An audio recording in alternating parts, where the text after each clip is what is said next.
Whenever my mom spoke of my grandfather, she just told me he was a sick who cared more about alcohol than he did his family. The irony that she only told me this when she herself had had a few too many wasn't lost on me. It made me wonder, was being messed up some kind of inheritance, carefully preserved and passed down? Whatever it was, fate, inheritance, just plain dumb genetics. It didn't spare my aunt either. I got the gist of her death cirrhosis, a night comforting herself in the only way she probably knew, a car accident, and then, well, my cousin Liam moved in with us shortly afterwards. He was small and pale with a lazy eye. Mom wasn't too excited about getting another mouth to feed, which I thought was rich. I'd been living off of school breakfasts and lunches for the past year, none of which she had paid for. I wasn't too excited either because Mom had made it clear that he'd be sharing my bedroom with me. What teenage girl is excited to have a 4-year-old roommate? It wasn't that there was much of an alternative, though. Our trailer was tiny, and putting him in the living room would mean that my mother would have to give up her late-night TV. He'd only brought a small backpack with a change of clothes that looked like they hadn't fit him for months. I knew my mom wasn't going to do anything for him, so I took him to the Goodwill down the street and spent the money I'd scraped up working part-time at the nursing home. I tried not to think how many bedpans I'd emptied for the money as I held up tiny shirts to his torso. He stared at me, well, either at me or the mannequin behind me. I couldn't tell which eye was the dominant eye yet.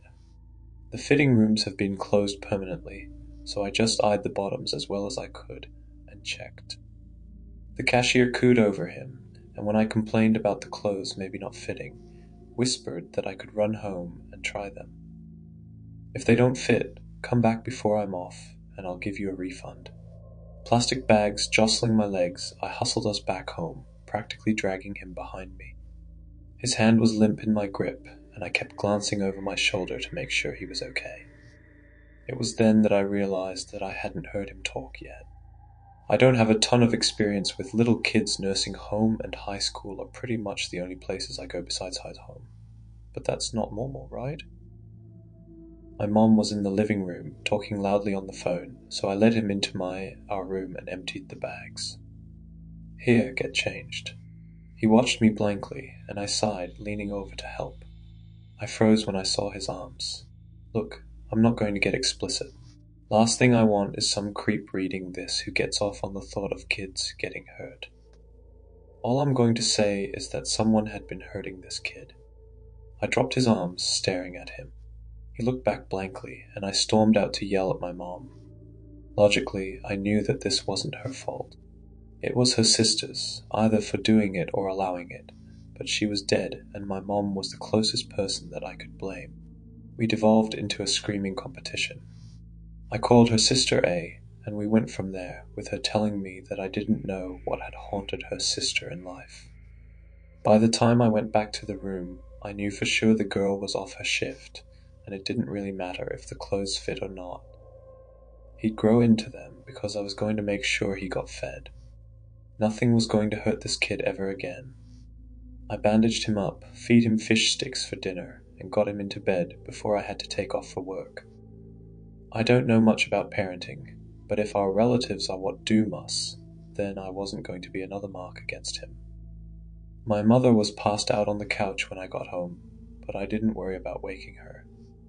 Gabriel and his horn couldn't wake my mother after she was through drinking on a bad day. Rolling my eyes, I headed for the bathroom, pausing when I noticed that the door to my room was open. I closed it as I passed, no need to wake the kiddo. I wondered if my mom had checked in on him, and then almost laughed. Yeah, right.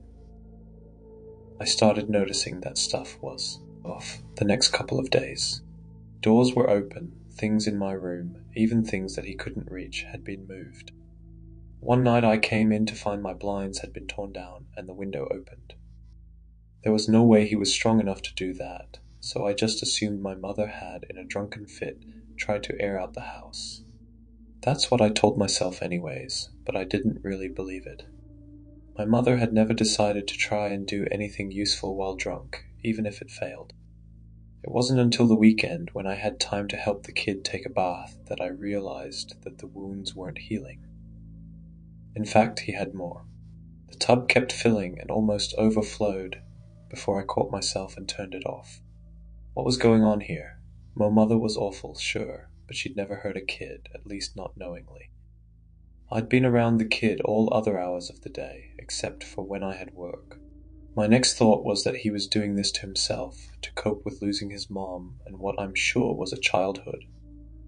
Still, it didn't make sense. He didn't have access to knives, and I don't think he could have cut up his own back. I toweled him off, rebandaged him, and called in sick to work. It hurt, saying goodbye to hours I'd fought so hard for, but this was more important. He still didn't talk, but I tried, squatting down to beat his level, asking him who was hurting him. He didn't answer, still staring off behind me, and I gave up, helping him brush his teeth. I put him to bed, but left the bedroom door open. Mom was off somewhere, probably trying to get drunk, get a man, or both, so for once the TV was off.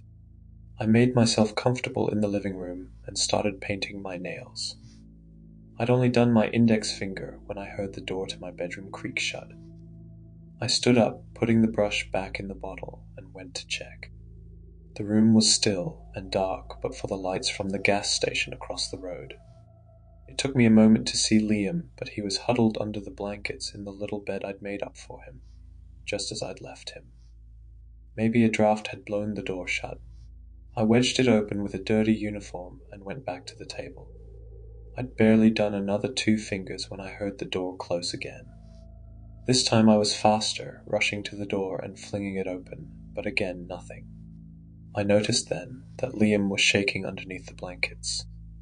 I knew he couldn't be the one closing the door. There was no way he'd closed the door and made it back under the covers that fast. "Liam?" I squatted down next to him. "Hey, what's going on?" He didn't answer, and I pulled back the blankets with my polish-free hand. I gave up the idea of keeping my manicure intact, though, as he started screaming and thrashing. Whoa, Liam, it's me." He stopped screaming when he finally saw that it was me and stared, eyes wide, chest heaving. He looked so little in his 2 big paw patrol pajamas that my heart thumped painfully.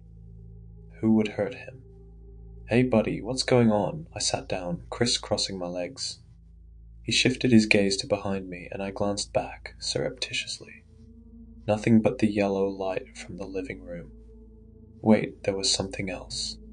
There, right behind me, something was pressing into the carpet. I couldn't see what it was, only the indents in the shag where something was standing.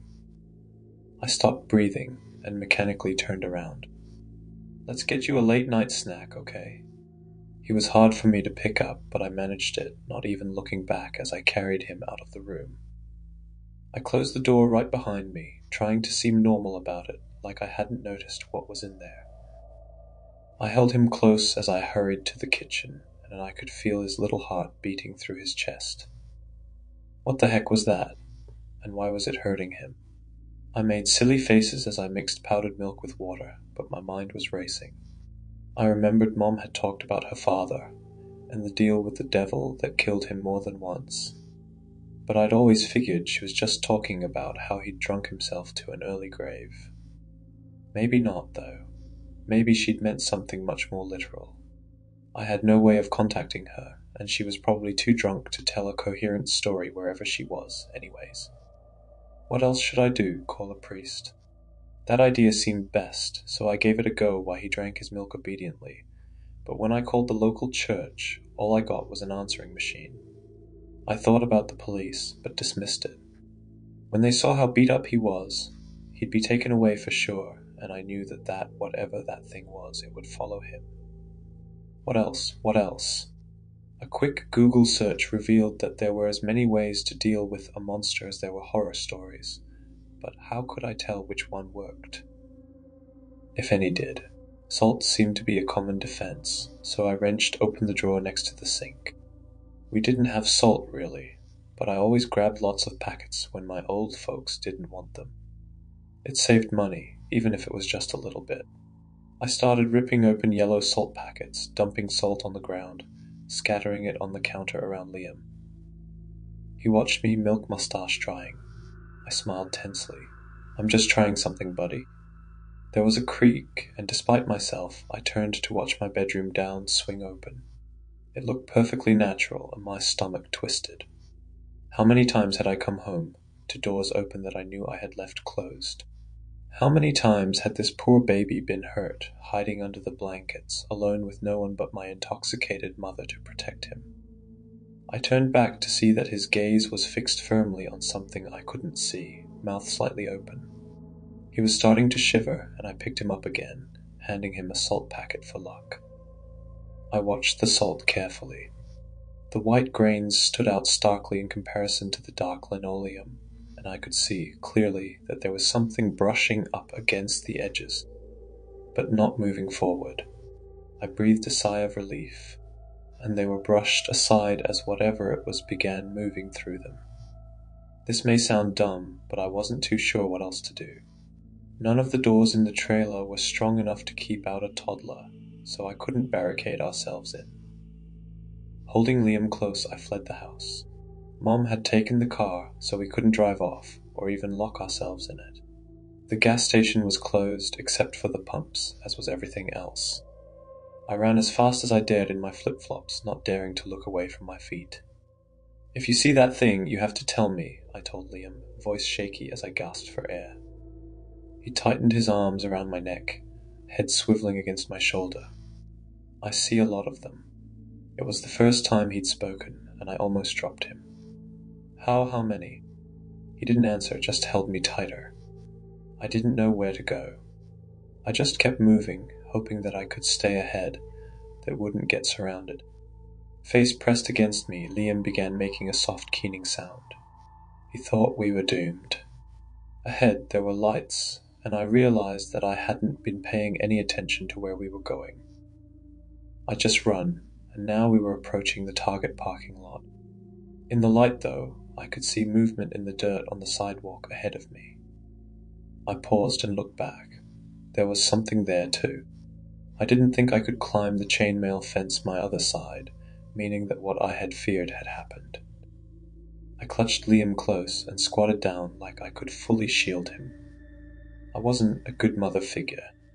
I didn't read with Liam. I had no idea if he knew his colors, and he'd just spoken to me for the first time. I didn't know how to take care of anyone besides myself, and I couldn't keep him safe. I realized something as I held him. These creatures had never bothered my mother, and my aunt had died from a car crash. In all likelihood, if I left Liam, they'd leave me alone too. They only wanted him. Back when I was younger, I'd had a neighbor who'd looked out for me when Mom was too hammered to know or care where her daughter was. The neighbor had told me stories about how, in the Bible, when parents sinned, it was held against the kids.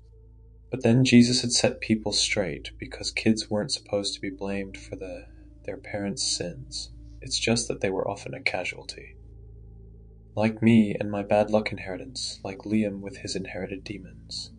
Neither of us had ever done anything wrong, and yet we were still doomed by the narrative. But I wasn't going to sacrifice him. "I'm so sorry I can't protect you."